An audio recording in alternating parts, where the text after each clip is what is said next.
Climb into the cockpit with pilot and LinkSquare's Chief Legal Officer, Tim Perilla, as he invites legal leaders aboard to share advice that will help you navigate even the most turbulent times of in-house counsel work. We'll cover a range of topics from data privacy to legal team structure to public company transactions and beyond. You don't want to miss this series. Fasten your seatbelt and prepare for takeoff. You're listening to Cockpit Counsel. Hello, everybody, and welcome to another episode of Cockpit Counsel. My name's Tim. I'm the Chief Legal Officer at LinkSquares, and today we have Jake Tauscher from G2 Venture Partners. Jake, welcome. Thank you for having me. I'm excited to be here. Well, it's great to have you. So we start out every episode, same question. It is a pilot-themed podcast here. So what is your pre-flight ritual? Like literally not meant to be figurative. No, right? This is appropriate because I'm going to leave for a flight in like an hour. So, so first you record a podcast. Yep. And then I listen to the podcast on the plane, so I have entertainment. No, I think my pre-flight ritual. So I typically will download stuff because I never trust plane Wi-Fi. Yep. And you never want to be stuck on a plane with nothing to do. Yeah. So I'll download some work if I think I'm going to be productive, or some shows or books if I think I'm not going to be productive. Yep. And then I'll get sometimes a little bit excited about the food options on the plane. Okay. I enjoy airplane food. That's maybe a fun fact. Not really the actually eating the airplane food, but the hope, the excitement. Like, it's such a novelty, and I always believe that it's gonna deliver. Yeah. And it usually doesn't, but I get excited about it. So that's my pre-flight ritual. So on an airline by airline basis, and we'll definitely consider it an endorsement or a knock on the airline directly. Yeah. Who has the best airline food? Oh, that's a great question. I mean, in my opinion, and I don't fly them very often anymore because it was during my time in Boston, but JetBlue has the best. I love how they do the ice cream. They always have like a gelato or an ice cream at the end of JetBlue. Yeah, it's awesome. Yeah, it's not bad. It's not bad. Yeah. I'll even buy the little snack boxes and stuff though when you're on American or United and stuff, and you know, it works. Yeah, absolutely. So let's talk a little bit about your career path. How did you make it to G2? How did you make it into VC at all? Mm-hmm. Would love to hear some of the story. Sure. So I guess going back to the start of my career, I thought I was going to go into academia. That was my original plan. So I was a math major. I thought I was just going to keep doing that until they kicked me out. Sure. And then I got to my senior year and I kind of panicked a little bit because I realized I didn't want to kind of sit in a room and think by myself for a lot of my career. I wanted to engage with others more, so I decided to pivot to business. I had a lot of friends going into consulting, so I joined that train. Yep. So I started my career in consulting in Texas. And in Texas, if you don't want to work in oil and gas, which I didn't, I have always been a little bit sustainability minded and such. You end up in industrials. And so I ended up doing a lot of industrials work. So chemicals and aerospace and manufacturing, these sorts of things. Really enjoyed it. And then, as a lot of consultants do, I kind of wanted to get more ownership of the recommendations and such I was making. So I jumped over to investing. I went to a large private equity company called Advent International on the industrials team, investing in large industrial companies. Learned a lot. Really enjoyed the work, but then went to business school with a goal of getting a little bit more towards like, okay, I've built my resume. Now what do I really want to do the rest of my life? What do I want to spend time on? And for me, when I was thinking about the things I care about a lot, it was sustainability and space. Those are the two things I like. That's pretty cool. Yeah. So I was like, I'm going to go work in space. So I interned at a space startup. And what I realized is, at that point in the industry, at the state of development the industry was at, if you weren't an engineer, you just really weren't affecting the outcome of a company, right? I was at a company where it was 30 engineers and me and another finance person. Yeah. And we were doing work, but we didn't feel like we really were, the thing that was going to drive the company or one of the things. Right. So really, I could talk about the space sector for a while. Yeah. I'm a big fan of a lot of stuff that's going on over there, but decided it wasn't for me. Right. So then I thought sustainability. I thought I was going to go join a company. That was my plan. Mm-hmm. when I was in that process, I met the G2 team where I now work, and they kind of pitched me, come out here for the summer, meet a ton of startups. You'll immerse yourself in the ecosystem, and then you can join a startup. And so that was 4 years ago, and I'm still here. Nice. So so you were in private equity for a period of time? 2 years.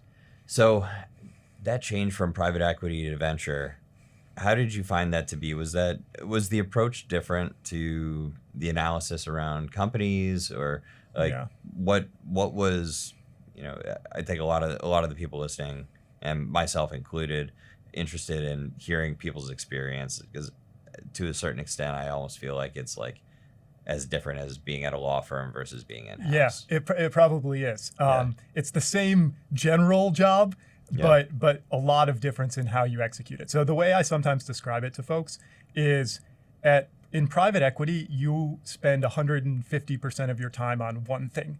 It's kind of a game of focus. You're putting a lot of money to work in one deal. You're a majority owner of that deal. And so you get very, very deep on things. Venture, you spend 10% of your time on 12 things. So it's a different type of busy and a different type of cadence, first and foremost, which I think actually takes some time to adjust to. The first like 6 months in venture, I just felt like I was, moving between things very, very quickly. Right. The second main difference, I think, is the type of diligence we do, for lack of a better word, the type of research we do into companies. And it was more similar than maybe I thought going in, and I think a lot of people think outside in, because some of the fundamental things around efficiency metrics and these sorts of things, they work for any stage of company. Sure. I think the primary difference is how product and customer forward we are in venture, because at an earlier stage, when you have less of a track record, I find that you really have to understand the product and the customer value proposition at a deeper level to kind of replace those years of track record you have demonstrating that when you're looking at a company that's 30 years old versus 4 years old. So there's a little bit of a difference in the sort of things you're emphasizing, but broadly the set of work is similar. Yeah, that's interesting. So you found it to be a relatively easy transition, or? I think I wouldn't say easy, doable. I think there's a lot of the same skills apply. So that was nice, especially at the growth stage where we invest, kind of later stage, Series B, C, D. The companies have metrics, they have P&Ls that you can learn something from, right? In a way that seed maybe does not. Sure. But there's certainly a transition in the sort of things you emphasize, and then also the sort of things, the prioritization. Because I think in private equity, you can generate a lot of value we talk about the 80-20 rule, right? Okay. I think in private equity, I once had it described to me as like all the value is generated in that 20, right? Yeah. Like everyone does 80-20, you try and be efficient, but in private equity, really where you differentiate is finding an insight in that last 20, like driving all the way to the answer, because you're competing against a lot of other folks who are driving all the way to the answer. Right. And everyone has the same view of the company at the 80 level, right? Because it's pretty straightforward, but it's kind of in that last 20. Venture is not driving the full last 20, but picking out the 5 of that 20 that's important and driving there. Okay. So there's like a prioritization of I need to figure out where I'm going to spend my time because I don't have time to do the full 20. And then I need to get the answer on the thing that matters. That makes a ton of sense. So G2, obviously big on the ESG side. Can you talk a little bit about the firm and a little bit about the investing philosophy there? Sure. So history of our firm, G2, we spun out of Kleiner Perkins, which is a large VC fund here in I usually say here in the Bay. I'm getting into my company spiel. Over there. I'm in Boston. There in the Bay. And where the team ran the Green Growth Fund for about 10 years. So spun out, rebranded in 2017 to G2, but focused on the same thing that the team had done at Kleiner, which is we invest in companies that are transforming industry in ways that make those industries more efficient, more effective, more sustainable. Right. So the easiest way to think about our mandate is we often show this chart in fundraising and such, where we show emissions versus GDP. Okay.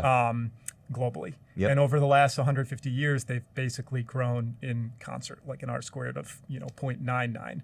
Okay. Wow. And wow. I'm making up the R squared. I don't know it, but like if you look at the Yeah. graph, it's just two lines that are right on top of each other. Okay. And both going up and to the right. Yep. And so what we think of as our investing mandate is we invest in things that help us split that. Okay. So continuing to do all the things that we need to do to drive the economy, to keep the lights on, to keep people fed, to keep work happening, but doing it in the most efficient way possible, such that we can decouple from emissions. So that's how we think about our mandate. Makes a lot of sense. And so maybe give us a couple, and obviously like you're an investor in Link Squares, and of course we're the most innovative company you've ever seen. But what are some other and we can get into CLM and legal, legal tech software generally in a minute, but would love to hear a little bit about some of the other industries, areas where you think there are some pretty exciting things happening. Yeah, of course. So we invest across a bunch of different industries, as you'd imagine, with that mandate. That every industry has emissions, and every industry can get more efficient. So, but I'd say our primary areas of focus, we invest a lot in energy, in production of energy, in distribution of energy, in efficient use of energy. We invest in agriculture. We invest in industrials and manufacturing. So being more efficient in the way we produce things and the way we move things. We invest in transportation, and then we invest in Link Squares and CLM would be in this category, something you'd call like efficient digital work. So we have some recruiting tech, people management tech in that area, legal tech, these sorts of things. So are you looking across all these different industries, or are you particularly focused in the sort of tech space? Yeah, it's a good question. Every firm thinks about this differently. Okay. We're pretty generalists, so we don't. No, I mean you personally. Yeah. Like projects you're working on. Yes. Okay. So like at our firm, everyone's pretty much a generalist. Okay. So there are certainly areas of expertise and experience you fall into over time, but you can also kind of proactively push yourself into other areas with research and doing work. So we don't really have sectors or boundaries, but we do have areas of experience and expertise that you end up spending more time. That's awesome. So so your day is probably not very boring very often, I would imagine, right? No, I'd say I think this is true of every venture investor. Your day is a constant tension between meetings and carving out time for thinking. Yeah. So like it's always easy to fill up your day with meetings, That's right. and that's part of our job, and that's the exciting part of our job, meeting new companies, talking with other investors and such. But it's also important to carve out time to really think, to either proactively build your thesis on an area, or to think about a company you heard of and what your view of that is, or to help your portfolio or that sort of thing. So it's kind of managing that tension. Yeah, that makes a ton of sense. So let's talk a little bit more about the tech side of the business. What are some of the hallmarks of companies that like first pitch maybe this is absolutely right in the strike zone for us versus it's cool but maybe not where we are? Yep, great question. So I think the first thing is stage, right? We're a growth stage investor, typically B to D. So you're looking for a level of maturity of the business that fits that stage. Yep.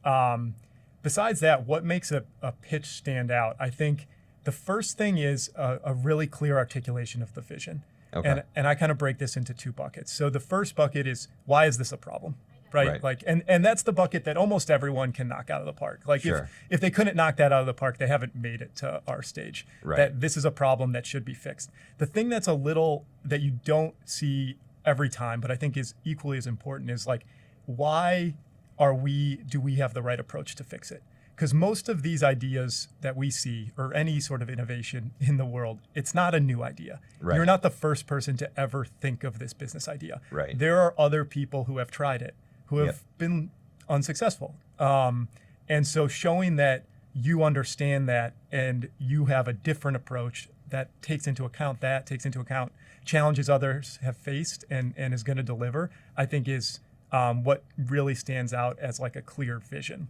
Yeah. The second thing is just metrics, right? The best way to show that a product is awesome is that you're able to sell it efficiently, customers love it, and they want to buy more of it.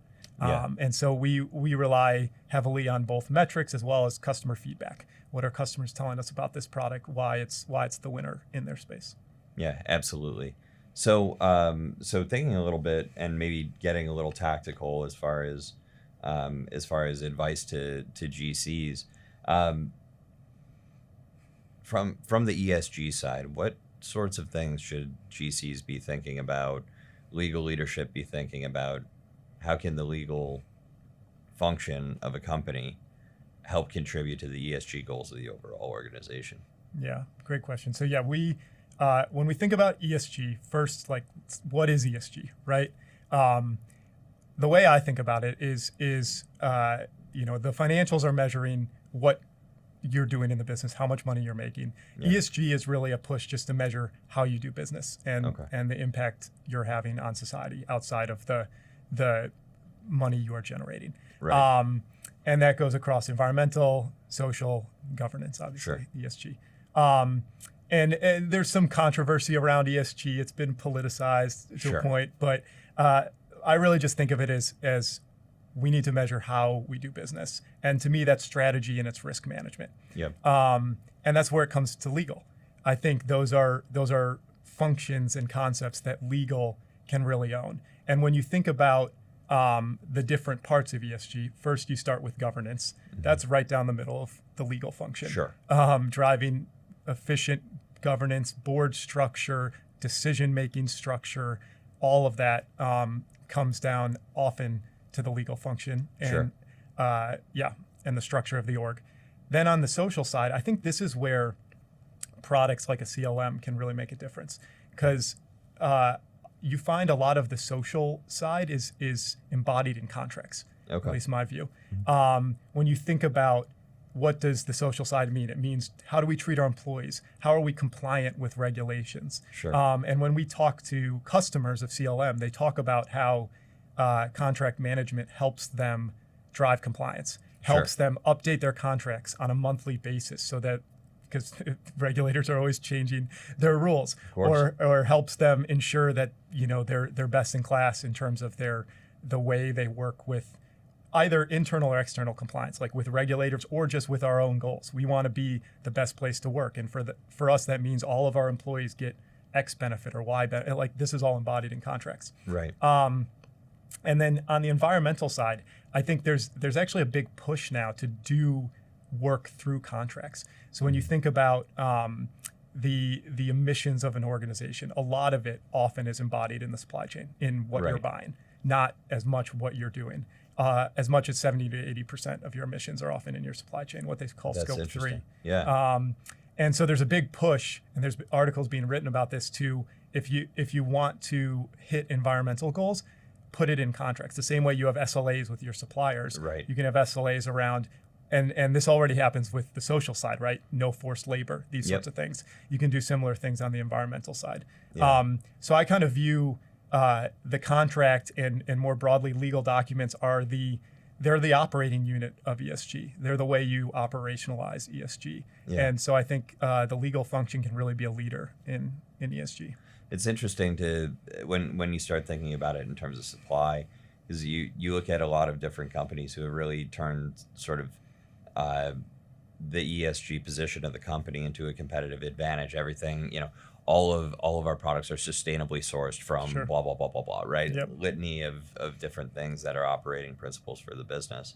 And it makes perfect sense that if that's an operating principle for your business, that you're making sure that you don't get caught, tier 1, tier 2, tier 3 suppliers down the line doing things that are,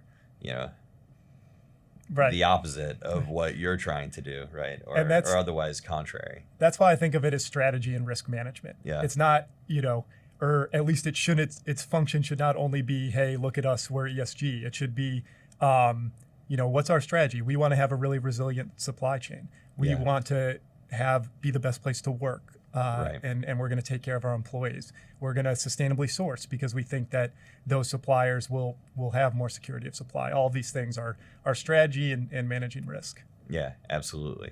So maybe getting away from that a little bit, want to talk to you about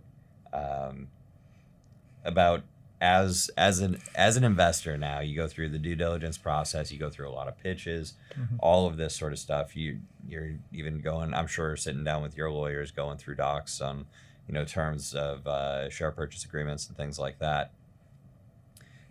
Talk a little bit about some characteristics of attorneys that have impressed you through this process and other situations where maybe either the lack of an attorney on the other side was not helpful, or the attorney that was there was less than helpful, I guess. Sure. I guess the way I think about how attorneys can engage in the deal process, at least from my perspective, you can kind of think of it as the diligence process and then the term sheet process. Sure. And so in the diligence process, I think many in-house counsels are very involved with setting up data rooms, presenting the data, because a lot of that data is contracts, again. Sure. And a lot of those contracts are really material to the sort of evidence we're looking for when we're deciding whether to invest in company. Yeah. So, for example, customer contracts, right? When we're deciding whether to invest in company, we're looking for customer conviction that this product is the answer. Right. And we often invest in companies that the customer conviction has come, but it's not yet obvious in the P&L. Okay. Right? It hasn't completely flowed through to really compelling revenue yet, but the customer conviction is there. Yep. And you can see that sometimes in the contracts on the range of LOI, like, hey, I'll buy 1,000 of these, but it's completely non-binding, right, to a take or pay contract being like the gold standard and right, everything in between. Those mean different things for how committed the customer is sure, to your product, your business. And so a legal team that can really clearly articulate, here's our contracts and here's what they all mean. Like, these are right, standard recurring revenue. These are, the customers doing a pilot and we convert that to this. These are LOIs, which typically comes before a pilot, but just laying that out in a way that's really easy to understand and understand what customers are committing to you. Yeah. Another area is IP, right? Like, sure, a really clear IP strategy. Here's IP, here's what we consider trade secrets. It's all laid out, very easy for us to understand. These are the sort of things that we're trying to dig into, right? How defensible is the product? How much do the customers love this product? And I think a lot of that can be really well presented by good legal teams in ways that really tell the story well, and with evidence and data. Yeah, absolutely. And one of the things that that's always been impressed upon me from the leaders that I've had the opportunity to work with has been, speed to responsiveness, right? Sure. Yeah. If you can get a data room spun up in 2 days, if you can get diligence requests back in 2 business days, 3 business days, it usually means good things for the deal. But what are some things that you can think of that for those potential portfolio companies that you're talking with? What can GCs do to set the right tone for the diligence? Yeah, I think number one, coming to the table with a lot of that information already there, right? Yeah. Here it is. You don't have to ask for it. We think about our business this way, just like you want to think about our business. Because really, when we're diligencing the business, we're diligencing the business, but we're diligencing the team as well. Sure. And I think to the point you're making about speed and responsiveness, like, that is enabled by good internal operations, such that when someone asks a question, we don't have to go create this whole new thing we've never looked at and do all this analysis we've never even thought of. We do this. We think about the business this way, and secure it is. And so I think setting the tone early with a well-populated data room that is well-structured that doesn't mean it has to be super, super extensive, right? I get a lot of data rooms where there's thousands of legal documents, and I'm never going to read those completely transparently. You're not going to read every single customer contract? But I would read a summary of those contracts for sure. I would read a summary of the IP, absolutely. And we would eventually have lawyers read all those, but that comes way later, right? Sure. So like when you're thinking about the initial data room, I think just as important as being comprehensive and, hey, here's the business, is being succinct and saying, here's the business, here's what matters. And people will poke around and ask additional questions, but it's not just a data dump. Here's every piece of data we've ever collected. Good luck. It's here's how you should think about this. Because the initial diligence process for a company is really a chance for the management team to guide investors on how they should think about the business. Yeah, absolutely. And so maybe how damaging is it? Let's look at the flip side of that. How damaging is it if, you get access to the data room and, you start to go through it, you send over a supplemental diligence request. How damaging is it if, timelines are drawn out and it's piecemeal and, we didn't, we just found this, for example, and through no fault of necessarily the business. I mean, hopefully by particularly Series C or Series D, you've got your house in order a little bit, but like, especially some of the Series B, I have to imagine like no in-house attorney or the first in-house attorney, and just like every other company that's out there, there are contracts on laptops and there are HR policies that we thought exist that don't exist. Those sorts of things. How damaging is that, and what does that do to the way that you as a potential investor deal with the non-legal executives? Yeah. I think it's one of a few data points. So it's not like it would completely kill things, or if it was done really well, it completely, It's one of a few data points. But I think what it does, what we often do discuss when we're making investment decisions is just the operational cadence of the team. Is this team running a tight ship that is predictable and they know what to focus on and they have visibility and then they execute on that? And that is all evidenced in these sort of interactions. So I think when a team is presenting their data, they should think about it. Number one, what does the data say?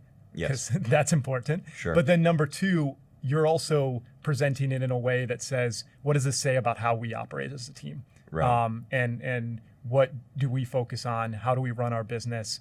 And showing that rigor really does set a tone that says, we want to invest in teams that can operate with efficacy and efficiency, and that's shown through that process. Yeah, absolutely.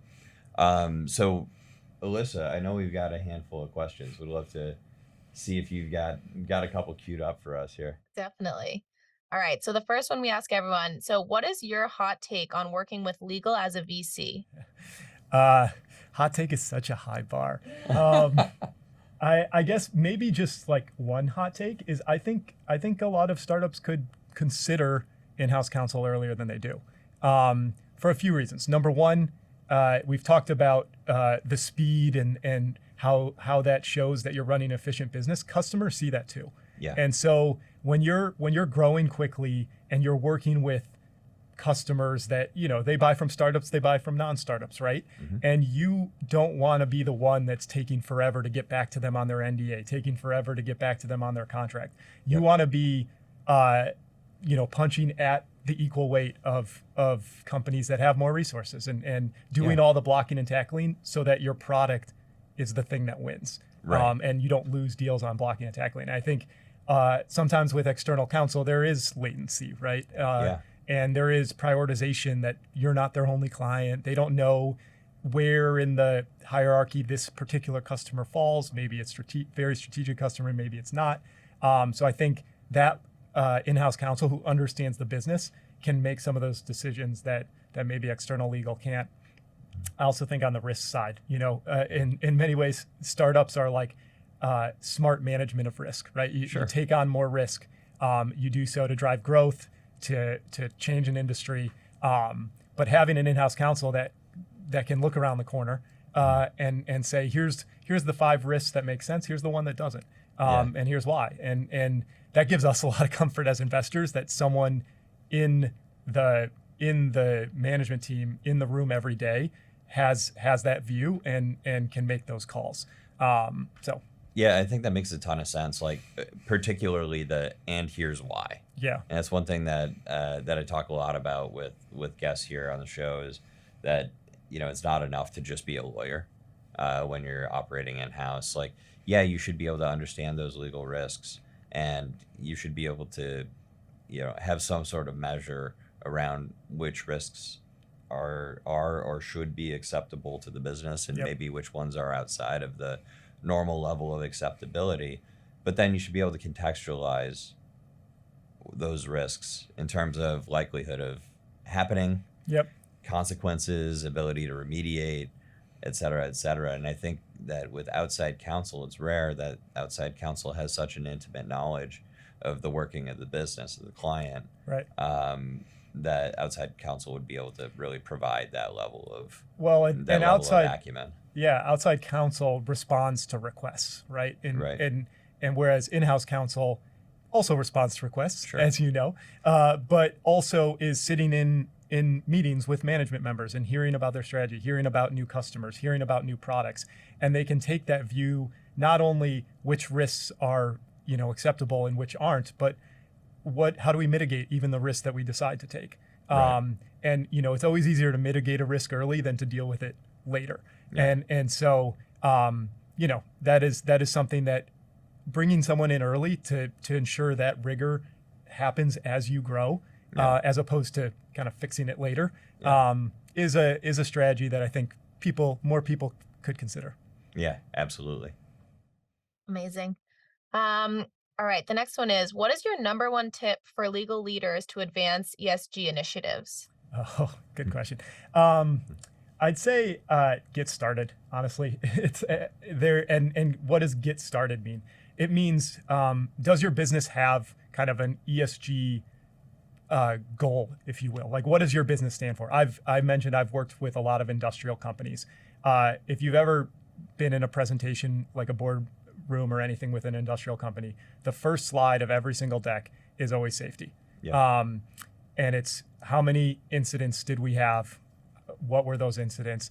Where we have a goal of 0 incidents. Every company, and it's become a thing in the industrial sectors, manufacturing, oil and gas, because leaders emphasized it. And it's not financial, but it's just, this is kind of no compromises. We're going to get people home. Yeah. And I think similarly on ESG, just think about those things you want the business to stand for. What are your goals? And then figure out a way to measure them. And that's really it. Once you can set some goals, they don't have to be all encompassing or just some goals and a way you're going to measure them and track them and report them in a way that is visible. And then you'll see how that goes, and you can adjust and change and track and whatever. But just getting started like that, I think is the most important step. Nice. That's a great answer. How about this one? What is the best lesson that you've learned from working with entrepreneurs? Oh gosh, a lot. Entrepreneurs are very impressive people because they're both the most irrational and rational people. Like, the best entrepreneurs have to be both, which is fundamentally contradictory. But I think the best entrepreneurs, what you see from them is they're really good learners. Because when you think about it, like the skill set needed to go from 0 people to 20 people, and then 20 people to 100 people, and then 100 people to 500, and 500 to 5,000. You would hire 5 different executives to do that. Yeah. But founders often do all of that. And the sort of skill sets they have to build to do that, and the way they have to change their leadership style, change how they think about the business to go through that journey is really impressive. And I think it comes from really active learning, as well as kind of regular reflection. Like what have I done over the last 6 months that worked? What have I not? How do I need to turn a little bit? And so I think entrepreneurs, they both, they have great vision, but they're some of the best learners, the successful ones. All right, we'll do one more. What time management tip do you have for a busy leader? I think about this all the time. So I've tried basically everything. I try, like some of the stuff I've tried that's been unsuccessful, like the 25-minute meeting thing. I don't know if anyone here does that, where you like schedule meetings for 25 minutes instead of 30 minutes because you try and get some like buffer there. It's just like no one believes that you actually have to leave at 11:25. So I found that's correct. particularly ineffective. And a bunch of other stuff. I'd say the thing I try to do, and I talked about this a little bit earlier with the balance between kind of taking meetings versus giving yourself time to work and think, which I think probably in every role people struggle with. When do you actually do your work versus when do you talk to people about your work, and what's that balance? So I try and block my afternoons. That's my current strategy. Yeah. So from like 2 to 5 every day, I try to not take meetings. I break that rule all the time, but I try and make it the default, and then I only schedule over that for like portfolio stuff or maybe live deal stuff. But I'm not doing, new company meetings or venture catch-ups or anything during that time. Yeah, that's it. That's one thing that I've done for the last several years now is I have blocks of time that I'll just throw on the calendar, or else you just find yourself in a position where you're set up for burnout. Yeah. Right. I mean, like lawyers are kind of, not that dissimilar to VCs, where you work as long as there's work. Yep. And you work until the work is done or until you're too exhausted to continue, and then you rest for a little while, and then you work until the work is done, right? Yep. And that's how associates bill 2,500 hours a year. Hopefully hopefully not too many are doing 2,500 anymore, but having that time to be able to say like, all right, I have to do like pen on paper work or whatever it may be, versus, like you said, going and talking about your work. Yeah. I think that's a critical thing to prevent burnout too. Yeah, we've all had those days where you start work at 9 a.m. Especially Zoom has been a blessing in a lot of ways, but it's made this 10 times worse. Yes. Because the bar for a meeting has just become incredibly low, which I think is a net positive, but it makes it hard to manage. So you'll just be in meetings from 9 to 5, and you pull up at 5, and you're like, well, I have done zero work today. Like now I need to actually do my job. And so finding that balance I think is critical to. You can't do everything and to prevent burnout. Absolutely. Jake, thanks so much. It's been awesome. Yeah. Awesome chatting with you. Thanks for joining us, and safe travels back to San Francisco. Yeah, I appreciate it. It was fun. Thanks. And if you liked what you saw, just go ahead, give us a like, follow, and we'll see you next time.